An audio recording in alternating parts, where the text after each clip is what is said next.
Hey guys, what's up? Cinema11 here. Today I'm going to be doing a review over Naruto chapter 626, Hashirama and Madara 2.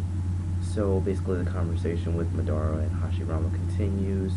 Madara has a dream bigger than Hashirama, and basically Hashirama will do anything to support Madara.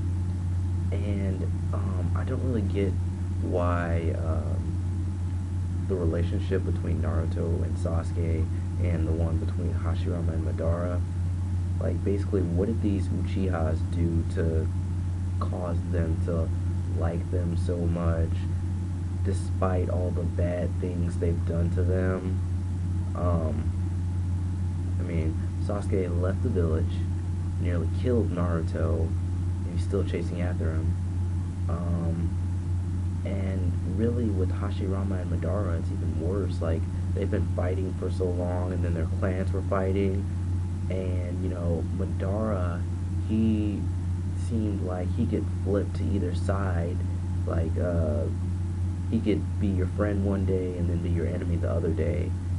He just doesn't seem like someone I would trust. Trust. Trust. Yeah. Okay, so a quote from Madara that I really liked in a chapter was that you never could see the forest from the trees.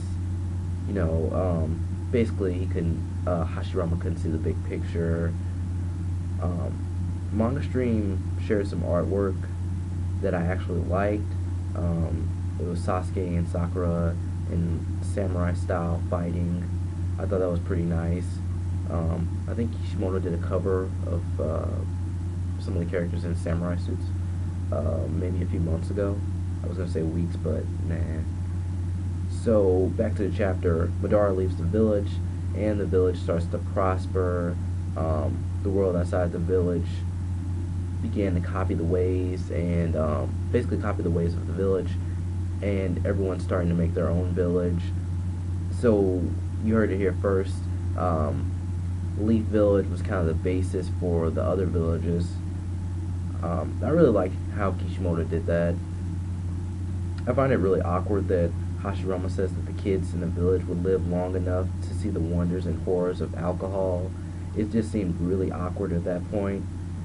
But the flashback and the flashback is finally over, and we are back to the main flashback with the two fighting. There's explosions and stopping of the Nine Tails. Another interesting point that I wanted to point out is that Hashirama removes Susanoo from the battle. This will probably be key if Hashirama fights Madara in the war, and I think it's going to happen, but who knows. I liked how Madara said, this is another quote from Madara that I liked, this time you won't be making it to the other side. Basically, the whole thing with them skipping stones, it didn't really matter, and some people in their reviews, they kind of just push that aside, and they say that's kind of stupid, it's pointless, but, I think for an author, everything that they put into the story could be important later on. So, yeah, this chapter did have a lot of good lines and stuff. I was thinking that Madara might actually pull through in this fight, this one-on-one fight with him and Hashirama, but in the end, Hashirama kind of tricks him, and then he used a wood clone, and then he stabs him from behind. I'm guessing that Hashirama didn't kill Madara. I feel like Hashirama, he just seems like that type of guy who would go easy on Madara, even in a serious fight like this. But at some point, we know Madara had to either be brought back to life or he was saved at the end of this battle. Maybe after Hashirama left, someone came and healed Madara. So now we are out of the main flashback and back to the story. I'm kind of curious to see how Sasuke responds to all this. Frankly, I forgot his question, so I don't even know what he was asking Hashirama about. But Hashirama basically goes on and how he feels bad for the things that happened in the village, and that's the end of the chapter. Wow. After all this, I'm surprised that Naruto didn't go on break or something. This is a really good chapter, and I enjoyed it all the way through. Now, discussion time. So, I feel as if someone else helped Madara to get back on his feet. What if it was Tobirama the racist? I mean Tobirama. Wouldn't that be a cool twist in the series, I guess? Um, how do you think he got into the situation of living in the cave, basically on life support? I think he was connected to the ghetto mazo. Yeah, that's how you say it, the statue thing.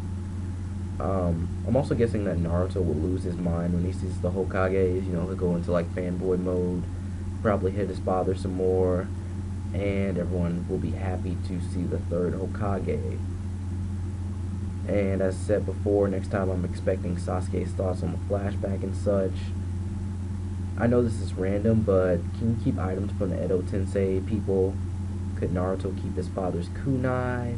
It's not a major deal. I'm just wondering. I know he doesn't need it because he's like the fastest character in the series, but man. Anyways, thanks for watching my video. If you enjoyed it, share it and like.